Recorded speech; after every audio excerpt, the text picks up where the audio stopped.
Learn audio online with Audio Masterclass. audiomasterclass.com. What do COVID-19 and acoustic feedback have in common? While we're locked down, we can only imagine the sound of acoustic feedback resonating throughout a concert venue. But what connection does it have with the COVID-19 virus? At the time of writing, we're locked down at home in the UK. Every day there's a government briefing on TV telling us what they're doing, what we should be doing, and how this damn thing is eventually, maybe, going to end. As you're probably well aware, people who are experts, or think they're experts, often talk down to the public. They believe that because the general public has little knowledge of their specialist subject, then they are incapable of understanding it, even if explained clearly. But here in the UK, the quality of the advice of the government's experts, by which I most definitely do not mean everyone who thinks they're an expert, looking at you, Piers Morgan, has been good. One point in particular has been their explanation of the R0, or basic reproduction number of the virus. I'm not an expert, by the way. I'm listening to the experts and I'm repeating what they say, hopefully accurately. R0 represents the number of people a person who has the virus can be expected to infect. So, if a virus, in combination with its environment and other factors, has an R0 of 2, then if you're infected, you will infect 2 more people before you recover. They will infect 4 people, then 8, then 16, 10 rounds of that and more than 1,000 people are infected. 16 rounds of that and it's 65,536, which coincidentally is the number of bits used in 16-bit digital audio. Another connection.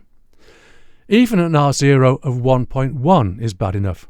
10 rounds and nearly 3 times as many are stricken. So what's the magic R0 number?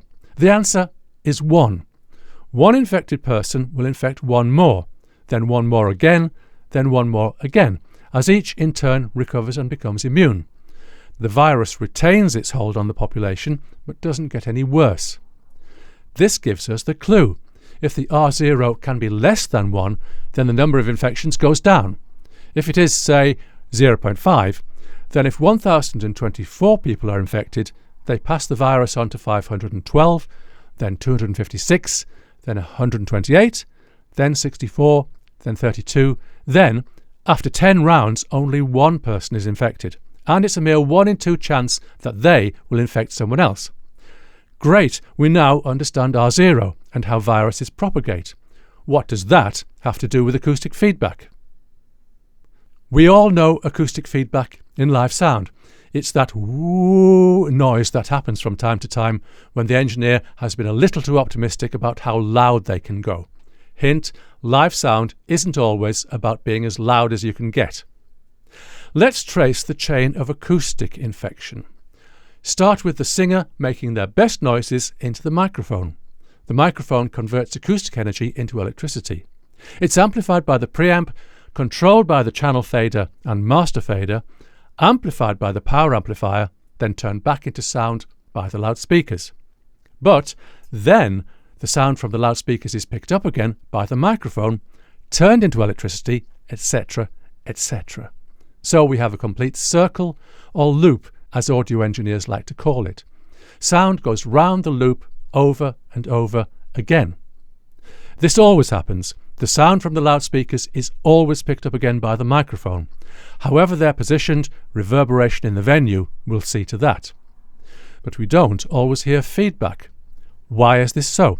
The answer is in the loop gain. Like R0, the magic number is 1. This is the multiplication factor, or gain, around the entire loop. There's a gain in the preamp and another gain in the power amplifier, but there are losses in the conversion of sound to electricity in the microphone, in the channel fader, in the master fader, and in the distance between the loudspeakers and the microphone, or their relative positioning and directivity of the mic. There's also a loss in the reverberation of the room, but this can be large or small depending on how reverberant the room is. Taking all of these gains and losses into account, we have the loop gain. If the loop gain is greater than 1, then each time the signal goes round the loop, it will get higher in level, higher and higher, and whoo, you have feedback.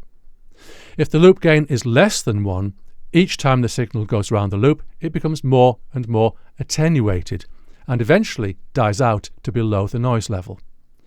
It isn't a good thing to have a loop gain of just slightly less than 1 because you get ringing, which is an oscillation at what would have been the feedback frequency following each sound input into the microphone.